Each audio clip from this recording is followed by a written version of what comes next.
County native. I've been through our school system, and thus I've seen some of the places what we call short textbooks that were literally falling apart at the seams. We had 15 copies for a class of 35. We need to reevaluate some of these budgetary priorities and to make sure that we're properly preparing our students for success. I am dedicated to representing our teachers and students. Please remember to vote for Lopez and I also said that I wanted to talk to as many teachers as I possibly could and what they think needs to be changed. I spoke with several teachers who teach at North. I've had the opportunity to tutor the students there, and they haven't gotten EOG practice because the teachers can't make copies. I want to bring your attention into what I've observed recently. Teachers have told me that they have copy rations because they don't have enough resources. Nobody got EOG practice work in those classes. We are letting our students down if we cannot give them the resources that they need in order to succeed. Their textbooks are 8 years old. They've been teaching Common Core. Those teachers are left to find resources from the internet, and then they can't even make copies of it. It's ridiculous. It is on you tonight what we actually get for our county. The situation that our students are in is absolutely unacceptable.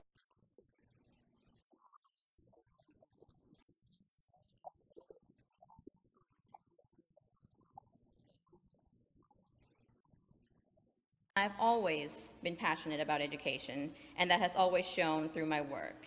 Starting from elementary school, I received Excellence Awards, Principal's Award, President's Award for Academic Excellence. In high school, Person County Partners in Education named me an NC Scholar.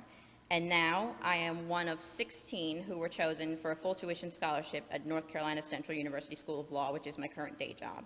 I have an associate's degree in criminal justice from Piedmont Community College, a bachelor's degree in forensic psychology from Southern New Hampshire University, and a master's degree in political science from UNC Chapel Hill.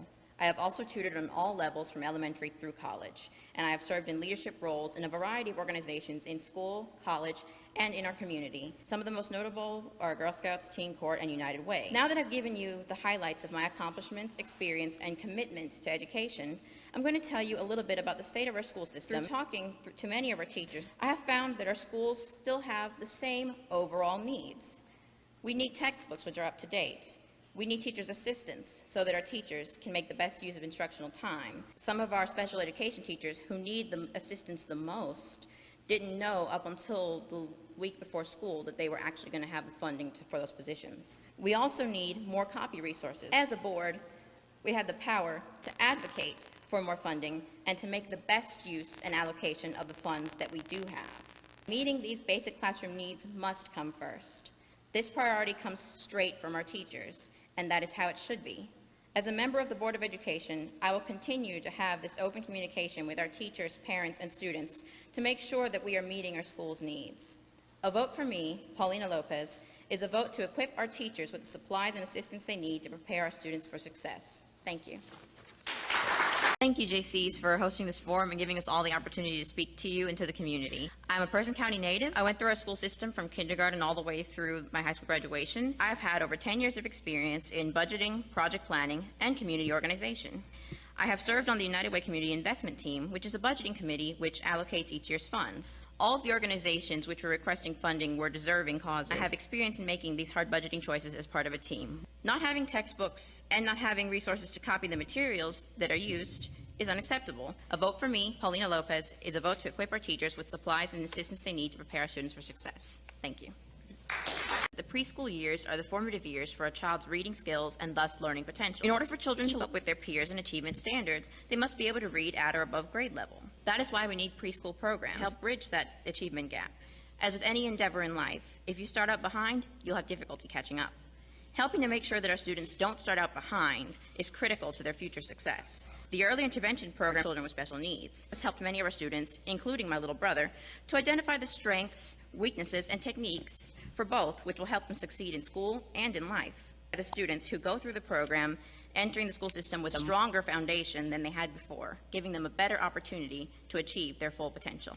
The biggest problem with mental health services in this country, which deters people from seeking help when they need it most, is the stigma. We can make sure our teachers and staff are trained to recognize that mental health disorders are medical issues and make sure that students' concerns are validated and respected. Addressing mental health in this way will increase students' understanding of mental health as part of overall health and increase the likelihood that a student in need will seek help. When I was at Helena Elementary School, our guidance counselor, Mrs. Miller, would come to each classroom once a month and made us all aware of the counseling available to us. Establishing this awareness at an early age, presenting mental health as a normal part of taking care of yourself and health in general, is important to ensuring our students' success and preparing them to handle the stresses they will encounter in school and in life. Making sure that we make time for mental health awareness in our schools, keep counseling services available to our students, and teach mental health as a legitimate, normal, and essential part of overall health is vital to ensuring our students know that it is okay to need help and are comfortable in seeking it. Thank you. Now that I've told you a little bit about my commitment to education and my commitment to the community, let's talk about the issues. The state sets the education budget, which is then distributed to the county according to population, and then the county commissioners get to decide how much of our county budget is added to that. Because of the different populations at each school, there are big differences in parents' ability to contribute their time, transportation, and money to fundraisers and other school functions. That's one reason why we have different resources in different schools. For example, in North Elementary, they have 8-year-old textbooks that don't cover Common Core, so the teachers have to go look for resources on the internet. A lot of the students in that area don't have internet access at home, so it's difficult to try to use these internet resources when you can't make copies and they can't access them. A vote for me, Paulina Lopez, is a vote to equip our teachers with the supplies and assistance they need to give our students an equal opportunity for success. Thank you. As for diversity sensitivity, how do we combat all the discriminatory influences in the media? We do that by starting early.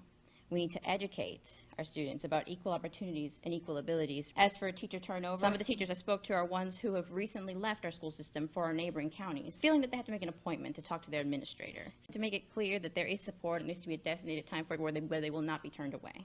Because of the budget cuts, we have not replaced teachers' assistants and other support staff when they retire. We need to make sure that we keep that support staff in so that people will want to come because they feel their job is secure, and so that people will want to stay because they know they have the support.